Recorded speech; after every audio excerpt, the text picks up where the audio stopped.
আপনার টিন সার্টিফিকেটের বিপরীতে থাকা ই রিটার্ন সাইটের ফোন নাম্বার যদি পরিবর্তন করতে চান, এটি করতে পারবেন ঘরে বসেই। যদি আগের ফোন নাম্বার হারিয়ে যায় তবুও সমস্যা নেই। যেটা পূর্বে সরাসরি আপনার কর সার্কেল অফিসে গিয়ে পরিবর্তন করার প্রয়োজন হতো, বর্তমানে জাতীয় রাজস্ব বোর্ড সেটা কিন্তু অনলাইনেই সুযোগটা দিয়েছে। তো কিভাবে ফোন নাম্বারটা পরিবর্তন করবেন? টিন মানে হচ্ছে ট্যাক্স আইডেন্টিফিকেশন নাম্বার। তো টিনের বিপরীতে ই রিটার্ন সাইটের ফোন নাম্বার পরিবর্তনের জন্য অবশ্যই itax.nbr.gov.bd এই পোর্টালে চলে যেতে হবে। ভিডিওটা লাইক করে চ্যানেলের নতুন দর্শক হয়ে থাকলে সাবস্ক্রাইব করে দিবেন বন্ধুরা। পোর্টালে চলে আসার পর কাইন্ডলি নিচের দিকে চলে আসবেন। চলে আসলে ই রিটার্ন নামে একটা অপশান দেখতে পারবেন, এখানে ক্লিক করে দিবেন। তারপরে এইখান থেকে আই অ্যাম অলরেডি রেজিস্টার্ড এই অপশানটাতে প্রেস করে দিবেন। প্রেস করে দিলে আপনাদের সামনে নতুন একটা ইউজার ইন্টারফেস ওপেন হবে। তারপর কাইন্ডলি নিচের দিকে স্ক্রল করে চলে যাবেন। এখানে মূলত বলা রয়েছে চেঞ্জ মোবাইল নাম্বার, এই অপশানটাতে প্রেস করে দিবেন।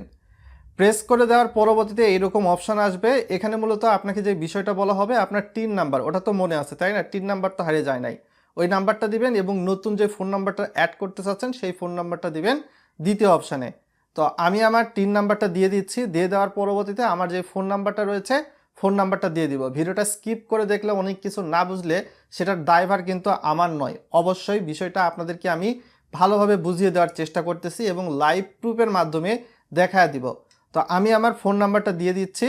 তো সব কিছু কিন্তু আমি ওকে করে নিয়েছি। করে নেওয়ার পর নিচের দিক থেকে ভেরিফাই অপশানটা রয়েছে, এখানে প্রেস করে দিব। প্রেস করে দেওয়ার পরবর্তীতে বলা হচ্ছে OTP has been shared with the request phone number, অর্থাৎ নতুন যে ফোন নাম্বারটা দিলেন সেই ফোন নাম্বারে এনবিআর একটা ওটিপি পাঠিয়েছে সিস্টেমের মাধ্যমে, অর্থাৎ ওয়ান টাইম পাসওয়ার্ড। তো সেই ওয়ান টাইম পাসওয়ার্ডটা কিন্তু এখানে দিতে হবে। তো আমি কিন্তু আপনাকে দেখাচ্ছি আমার যে ফোন নাম্বারটা দিয়েছি সেই ফোন নাম্বারে ওয়ান টাইম পাসওয়ার্ড চলে এসেছে। তো সেই ওয়ান টাইম পাসওয়ার্ড কিন্তু আমি এখানে দিচ্ছি এবং এটা কিন্তু আমার নতুন ফোন নাম্বার, যেটা অ্যাড করতে চাচ্ছি সেটা। পূর্বে যে ফোন নাম্বার ছিল সেটা কিন্তু নয়। বুঝতে পেরেছেন?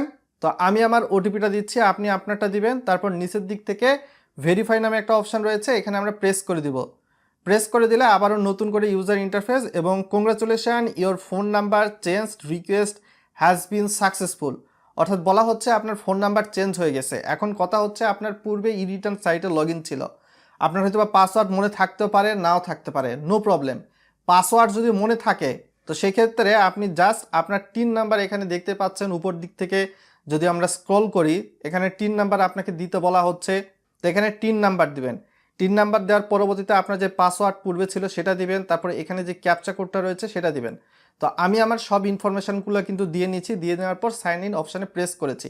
তো দেখতে পাচ্ছেন লগ ইন কিন্তু হয়ে গেছে। এখানে উপর দিক থেকে অ্যাসেসমেন্ট ইয়ার অপশানে প্রেস করলে আমি কিন্তু এখন লগ ইন করতে পেরেছি এবং আমার পূর্বের ফোন নাম্বার যেটা সেটা কিন্তু চেঞ্জ হয়ে গেছে।